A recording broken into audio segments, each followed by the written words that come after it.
Ngimbelele ngiphinde nginamukele bafethu kuwe channel enithanda kakhulu iNyakadinali TV. Umqondo we-channel sicela wenza ukulungileyo uchofe ibhathini elibhalwe subscribe uzoma ukuqala ukuthola amavidiyo we-channel yakho.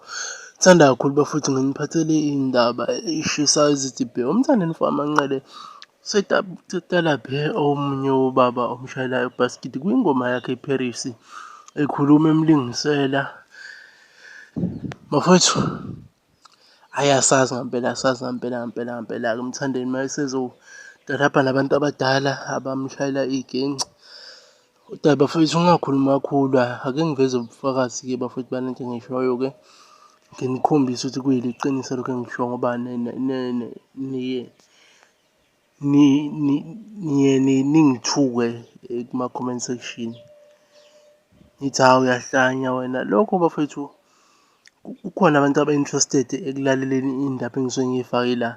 Uma uzizwa ukuthi awuyifuni bye ungahamba, akhomenti wakukhomenta uvele uyeke nje yabo, ngoba lento enisuke niyenza ayingiphathi kahle nami ukuthi uvele ubhakaze inhlamba kuma-comment section. Bafethu kodwa uthi ngidedele ividiyo, ngiyabonga bafethu, cela ngikhohlwe ukusubscribe.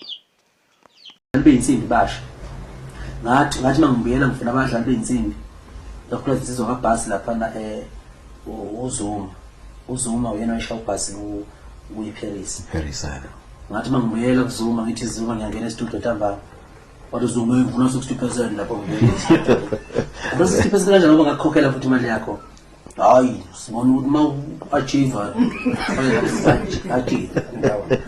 futhi ina 20 million manje. 20 million rand lo.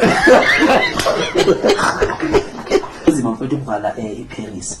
So ngiyabona ukuthi ngibaqale manje ngizomanza ngobhoko ngoba ngiyazi ukuthi stage sikanala lapha kwi-Dali July sisuke si-100% yabo. Yeah. Mangifika lapha ngishaya lensimbi. Banyavuma bonke abantu. Basebenza abantu uZuma. Abazi yonke abantu. Kanti uZuma akekho. Asengibona ayisiyadla la.